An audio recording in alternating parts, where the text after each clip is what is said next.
Sure. I'll expand asterisk part 1 of your story, keeping the tone engaging, interesting, and violation-free, while adhering to a third-person style and simple basic English. Let me write it out for you. Asterisk part 1.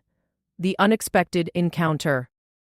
The corridors of the space station hummed with the usual low, steady sound of machinery and the distant chatter of crew members.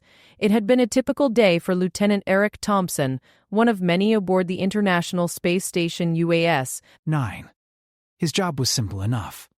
Monitor incoming communications, ensure the systems were running smoothly, and keep the peace between the various human factions that were stationed there. But this mission was anything but ordinary. There were rumors of a new alliance with an alien species, a peace treaty that could change the fate of humanity. Eric had never expected to see an alien. Not in the way he had read about in books or seen in movies. No dramatic, intergalactic space battles or strange creatures with multiple limbs. No, the truth was far stranger than fiction. His first encounter with an alien came in the form of Princess Ziora, the leader of the Amalani species. The Amalani were tall and regal, their skin a deep shade of violet, their eyes shining with intelligence that seemed almost otherworldly. Their language, melodic and precise, had been a subject of fascination for linguists back on Earth. But it wasn't just their appearance that left a mark on Eric. It was the presence they carried. A quiet strength, an undeniable air of power that filled a room even before they spoke, and Princess Ziora, in particular, radiated this in every glance. It was early in the morning when Eric was called to the observation deck for a special meeting with the Amalani delegation.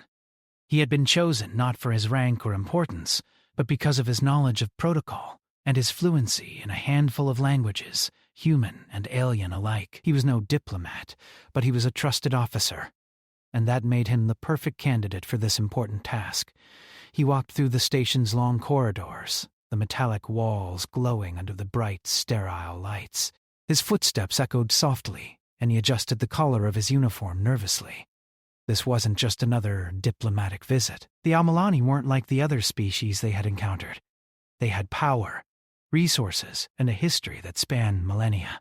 And Eric was about to meet their leader. When he entered the observation deck, he was met by a scene unlike anything he had imagined.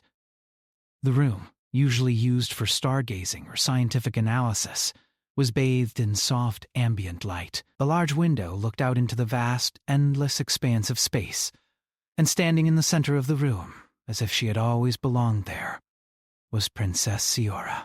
Her violet skin shimmered under the light, her sharp, angular features set in a calm, almost imperceptible smile.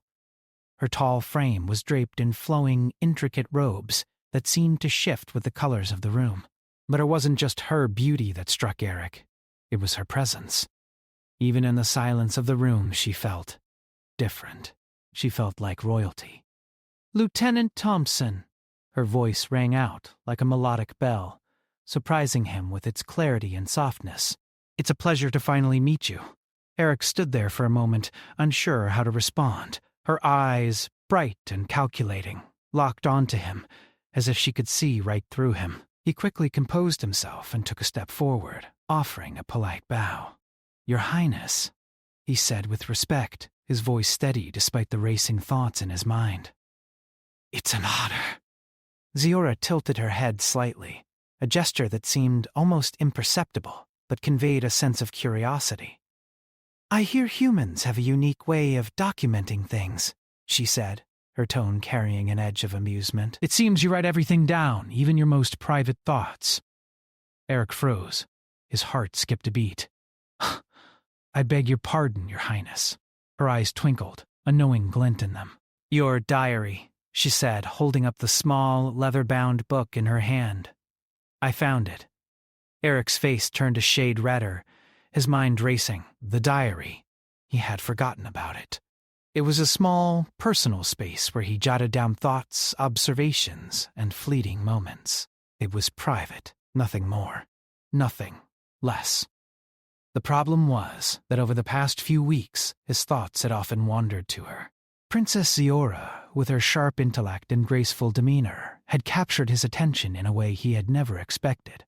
He had written about her, her commanding presence, her wisdom, and her otherworldly beauty. There was nothing inappropriate in it, of course, but it was personal.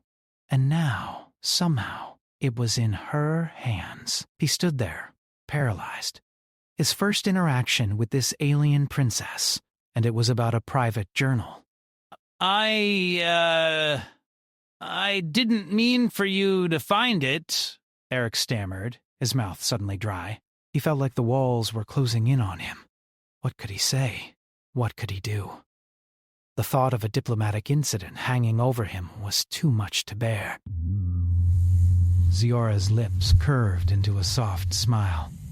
"It's interesting, Lieutenant," she said, her voice cool and composed. You speak of my species with admiration, but you also speculate. You imagine what it would be like to be in my presence. You've written quite a bit about me. But the words caught in his throat. Instead, he simply nodded. He had written more than he had realized, more than he had intended to share. But now, in this moment, in front of the very subject of those words, everything felt different. How could he explain his thoughts without sounding foolish? How could he make her understand that he meant no disrespect? Ziora's gaze softened for a moment, and she took a few steps closer to him. "Do not be ashamed," she said quietly. It is only natural to be curious about the unknown, and in your case, Lieutenant, the unknown is me. Eric felt a slight relief, but only for a moment. The tension in the air was thick with uncertainty. She had seen his words, and while she didn't seem angry, there was something in her eyes that suggested she was not entirely pleased. He cleared his throat, deciding to take a different approach. "Your Highness, I did not intend to cross any boundaries," he said earnestly, choosing his words carefully. "I wrote out of respect, out of admiration for your species. There's so much we don't understand, and you, as a leader, are a fascinating figure. But I assure you, it was never my intention to invade your privacy." Ziora stood in silence for a moment, as if considering his words. She seemed to weigh his sincerity.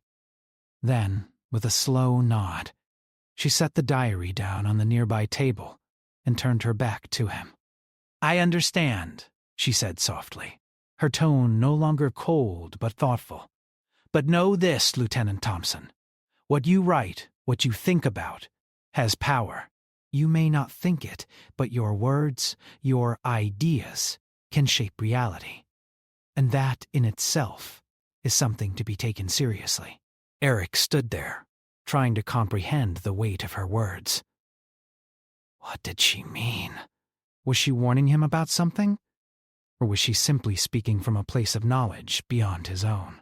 Before he could ask, the door to the observation deck slid open, and a voice crackled over the intercom. "Lieutenant Thompson, Princess Ziora," it said. "We are receiving strange signals from the outer perimeter. It seems to be an encrypted transmission." Eric exchanged a glance with Zyra the moment had passed, but an uneasy feeling remained. Whatever this was, it was only the beginning. "Let me know if you'd like me to expand more on any section, or if there's anything you'd like me to adjust,"